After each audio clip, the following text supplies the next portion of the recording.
Hi there, Chris from Stone Age Gamer here, and welcome back to the gratuitous Rainbow Spectrum, and welcome back to 16-Bit Brawl. This is a show where I compare a Super Nintendo and a Sega Genesis game, pit them against each other to see which one comes out on top. And today, we're actually here for a rematch a lot sooner than I was planning on being back, because in the comments section of my last video, everyone was saying I should have compared X-Men 2 Clone Wars to X-Men Mutant Apocalypse on Super Nintendo instead of the original X-Men. The problem there, I had never really spent time with the original Clone Wars on Genesis. I only played the first Genesis game and Mutant Apocalypse. But I have changed that. I have now spent time with X-Men 2 Clone Wars, and I can safely compare the two games to one another to see which one truly comes out on top. So which game reigns supreme? Let's sign in for a 16-bit brawl rematch! First up, we have our reigning champion, X-Men Mutant Apocalypse. This is a Super NES action game made by Capcom at their best. This game in particular isn't their best, but it's still pretty darn cool. It's got a great look, some thrashy music, and the gameplay is awesome. The character selection is pretty nice too, and it's already soundly beaten the first X-Men for Sega Genesis, but can it do it again? Next, we have the challenger, X-Men 2 Clone Wars. Honestly, with all the praise this game was getting in the comments, I was sure I was walking into a genuine masterpiece here, but, well, it's better than the first one, I'll give it that. X-Men 2 is a weird game, and a very ambitious one. It takes the general ideas of the first game and attempts to refine them into something genuinely cool.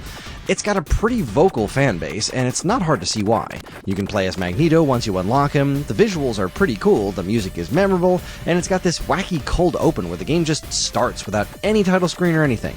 It's no doubt a very cool game, but is it better than Mutant Apocalypse? Now that we've taken a closer look at the combatants, let's see how they fare. It's time for a 16-bit brawl rematch!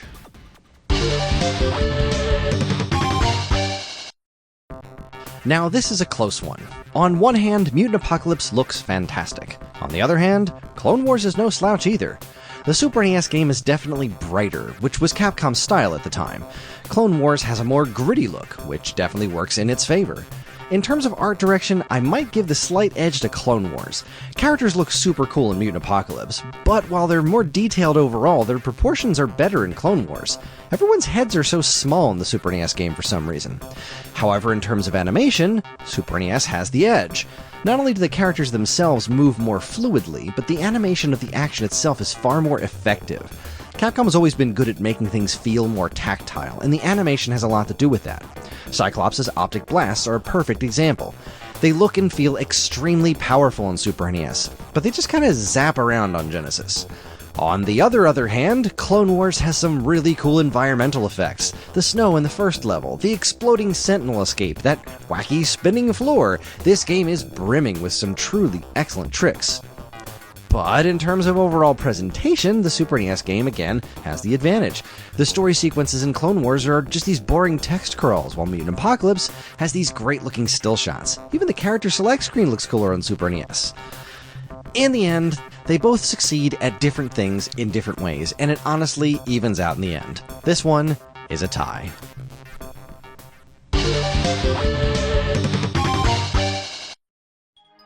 Yet another tough category, or at least tougher than last time. Mutant Apocalypse has some great sound design. Some of its sound effects could be better, but the vast majority of them are very effective. The music is also pretty cool, if a little on the forgettable side, except Beast's smooth tunes. Some of the instrument choices come off as a little bit weird too, but overall, the music never gets in the way. Clone Wars, though, is a decent step up from the first X-Men game on Genesis. The title screen music in particular is absolutely killer. There are some other great tunes too, like the escape music in the Sentinel stage and the Brood Queen, but some of the other tunes can get really grating, especially that Sentinel Complex tune. It's all ambitious, though, and that earns my respect. But where I think the Genesis game loses this particular battle is in the sound effects. Mutant Apocalypse isn't exactly perfect in this regard, but some of the effects in Clone Wars are just plain silly. The Avalon soldiers' guns? What in the world is going on there? And again, Cyclops' optic blasts. They sound so weak in this game, which is especially bothersome because in practice, they're absolutely not. That said, when the sound effects do work though, they work great, especially those extremely crunchy explosions. I hate to say it, this one is yet again too close to call. We've got another tie.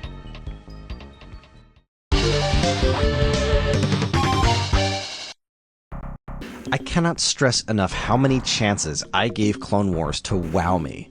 I put in some real time into trying to figure out why so many people were so adamant about this game being great, and I honestly don't get it.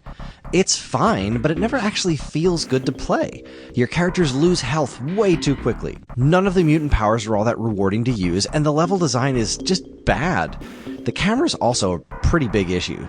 It's almost like the game wasn't designed to take into account how zoomed in on the action you are.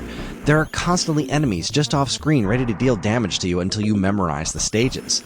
Yes, it's extremely cool that you can play as Magneto, and Clone Wars has Nightcrawler too, but you want to talk about a mutant power that I could never find an actual use for? It's his teleporting. Now, that's not to say it's all bad. I liked how there was a degree of experimentation involved in learning which characters are right for which stages, and some of the ideas behind the things you do in the game are really cool. But I can't say I had all that much genuine fun going through it. Also, and maybe this is just because I'm old, this game's really hard. Then there's the multiplayer, which I thought for sure was going to give this game an edge. Unfortunately, that is not the case. Not only does the performance take a noticeable hit when a second person joins in, but the already iffy camera becomes a complete disaster. It frequently has no idea what to do and requires you to be way too close to the edge of the screen to actually make it move. Meanwhile, Mutant Apocalypse is solid. It's not without its problems either. It can also be punishingly difficult at times, but again, maybe that's just me being old. The character movement is also a bit sluggish. Take Cyclops' optic blasts again. They're super powerful, and you have to perform Street Fighter moves to pull them off, which is fun, but it's also pretty limited. In Clone Wars, his blasts may look weak and sound like a whole lot of nothing, but they're way more useful. You can shoot them at all angles, and they're much quicker to use. But back to Mutant Apocalypse, the level design is a lot more straightforward, which makes sense given how much emphasis is put on the combat in this game, but it's never as simple as a typical beat-em-up. It doesn't nail everything, but it comes close. Clone Wars is a super ambitious game, and it has my respect, but at the end of the day, I'd much rather be playing Mutant Apocalypse. The points here go to Super NES. And there you have it, folks. I was so ready to fall in love with Clone Wars as this great masterpiece I completely missed in my youth, and while I'm glad I can finally say I've played it, I can't say I really enjoyed my time as much as I had hoped. It's got a lot of cool ideas, but it just doesn't quite pull them off. Mutant Apocalypse, on the other hand, gets just enough right to pull out on top once again. Granted, I'd still rather be playing Marvel vs. Capcom 2 or X-Men the arcade game, but as far as mutant-related action at home on a 16-bit machine goes, Capcom has my money for sure. The winner is X-Men Mutant Apocalypse. Well, there you have it. My definitive answer, that's just not at all definitive because it's just my opinion, but I personally think in my heart of hearts, Mutant Apocalypse is the better game than X-Men 2 Clone Wars. Clone Wars is a cool game. It's interesting, I'm glad I've played it, but I don't get it. I don't understand why this has the fandom that it does. It's a really interesting experience, but I just can't say I had all that much fun with it. But I said all that stuff already in the video. This is just me saying it at the end. X-Men Mutant Apocalypse is the winner. Congratulations, and that wraps things up for us.